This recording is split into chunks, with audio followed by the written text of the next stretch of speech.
Sejak perang pecah pada 7 Oktober 2023 lalu, Israel diserang berbagai negara. Kekhawatiran akan eskalasi regional pun meningkat. Dengan pertempuran yang meluas, berikut ini negara dan wilayah yang ditakuti Israel. Yang pertama, Yaman dan Laut Merah.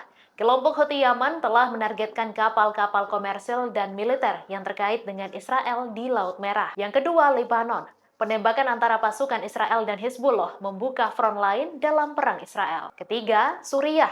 Israel telah berulang kali melancarkan serangan udara ke Suriah sejak perang Gaza. Keempat, Irak. Kelompok ini melakukan banyak serangan pada pangkalan militer AS di Irak dan Suriah. Dan yang kelima, Iran. Iran sangat ditakuti Israel, terlebih saat Teheran murka karena petingginya dibunuh. Surat kabar Ibrani Yediot Ahronot pada Selasa 27 Agustus melaporkan ribuan pemukim Yahudi Israel mengalami luka-luka karena serangan awal pembalasan Hizbullah. Pembalasan Hizbullah itu melibatkan 320 rudal yang diluncurkan ke sejumlah fasilitas militer IDF. Pusat medis Galilea di Naharia sejauh ini telah merawat 1.700 orang yang terluka akibat rudal Hizbullah. Sementara itu, Sekjen Hizbullah Hasan Nasrallah mengatakan bahwa operasi itu untuk membalas kematian Fuad Shukr. Nasrallah mengatakan bahwa sistem radar IDF di Glilot dekat Tel Aviv adalah target utamanya. Artinya, Hizbullah berniat membutakan mata Israel dalam mengantisipasi serangan Iran. Hal ini membuat Israel rentan akan serangan balasan Iran yang digaungkan bakal dilakukan secara cermat dan terukur. Seorang menteri Israel mengungkap informasi militer terlarang melalui akun X. Menteri Israel bernama Miri Regev itu melanggar sensor militer Israel dan mencuitkan lokasi penyelamatan sandera. Regev mentweet lokasi di Gaza, lalu menghapus tweetnya 40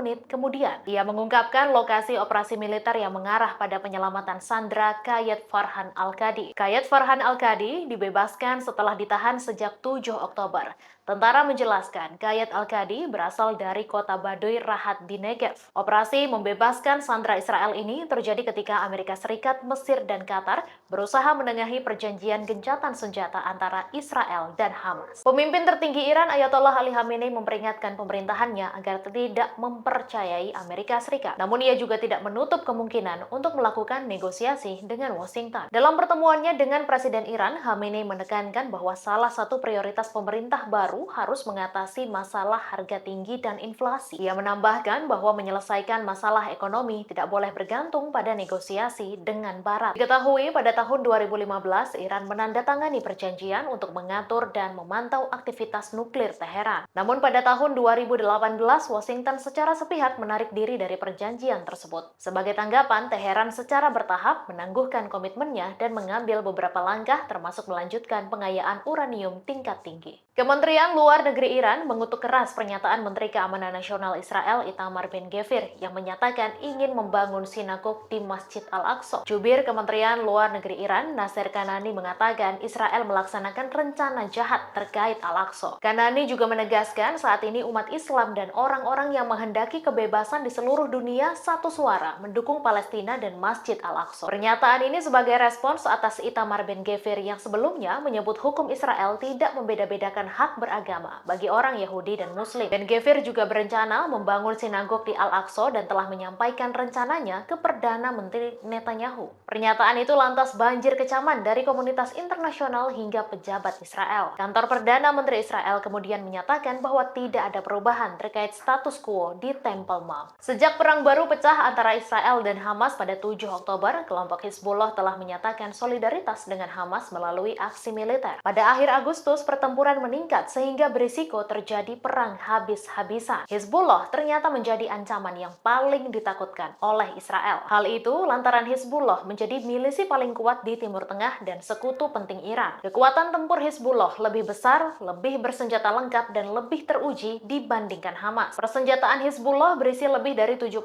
roket dan rudal, termasuk rudal jarak jauh dan berpemandu presisi. Sementara Hamas memiliki sekitar 10.000 roket jarak pendek. Pejuang Hizbullah juga memperoleh pengalaman tempur yang signifikan selama Perang Saudara Suriah ketika bertempur membantu Presiden Suriah Bashar al-Assad menang melawan pemberontak. Download Tribun X sekarang, menghadirkan lokal menjadi Indonesia.